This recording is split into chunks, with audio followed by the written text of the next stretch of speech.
shughuli zetu.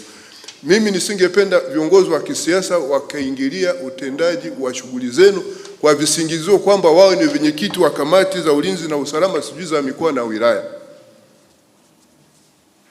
Hawakuwepewa hizo sheria inayoanzisha madaraka yao haya, haikuwapa mamlaka hayo. Na if anything inaungana na anachosema kaimu jaji kiongozi, wachukulieni hatua. Haiwezekani mahakama imeshatoa amri alafu mtu mwingine kule anaenda anazuia. Hiyo ni mahakama au ni kitu gani? Ni lazima tutofautishe shughuli za kisiasa na shughuli za kisheria za maamuzi yanayofanywa na mahakama. Ndio kweli wenyewe huo. Na tunatekeleza dira ya taifa ya maendeleo 2050. Moja vipaumbele na ndio kipaumbele cha kwanza. Ukisoma ile dira, utawala bora na haki. Hakuwezi kuwa na utawala bora na haki kama maamuzi ya mahakama yanaingiliwa na watu wengine bila sababu za msingi. Naungana na katibu mkuu kiongozi kaimu hapa alichosema, kama pia tunataka tusingiliwe na sisi tuwe wasafi. Na sisi wenyewe tuwe wasafi. Tutekeleze wajibu wetu kwa mujibu wa katiba na sheria na maadili na kanuni tulizoziweka ili tusitoe fursa kwa watu wao kutuingilia.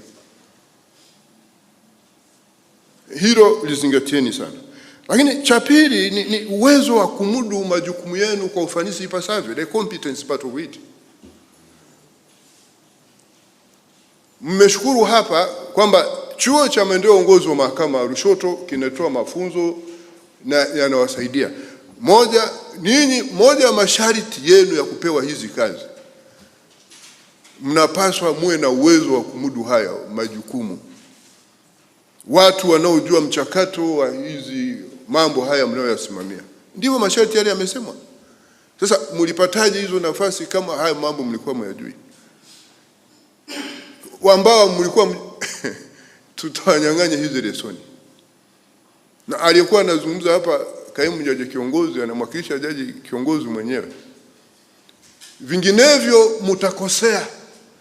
Mahakama imeamua sahihi, halafu ninyi mnaenda mnafanya nini? Mnakosea. Ina maana mnapotosha uamuzi wa mahakama. Halafu mnaleta mahakama iwe na sifa mbaya. Mahakama haipaswi kuwa na sifa mbaya. Mahakama haipaswi kuwa na sifa mbaya. Ikiwa na sifa mbaya itakosa uhalali wa kuwa mahakama kufanya maamuzi watu wakakimbilia pale. Kwa ninyi msishiriki kuchafua sifa ya mahakama. Ninyi mnapaswa muishi uadilifu, muishi tu uadilifu nimesema na uaminifu, lakini muwe na uwezo wa kumudu majukumu yenu kwa ufanisi ipasavyo, competence. Sasa kama huyajui utakosea. Ukishakosea unaanzisha na kuleta migogoro tena mahakamani isiishe. Na mahakama naye inatukanwa. Na wanasiasa nao wanaingia mule ndani. Mimi hiki kitu sitaki kukiendekeza. Huduma zenu zinapaswa ziwe bora, quality service. Hii inaendana na hiyo niliyokwisha kusema ya competence. Ya uwezo wa kumudu majukumu yenu kwa ufanisi ipasavyo.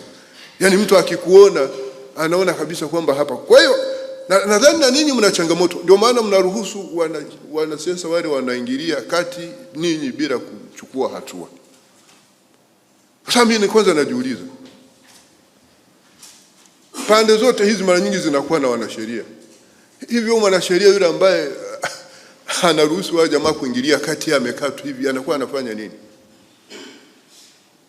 Hakuna mtu ambaye yuko juu ya sheria. Hakuna mtu ambaye yuko juu ya sheria. Hata mimi jaji mkuu siko juu ya sheria.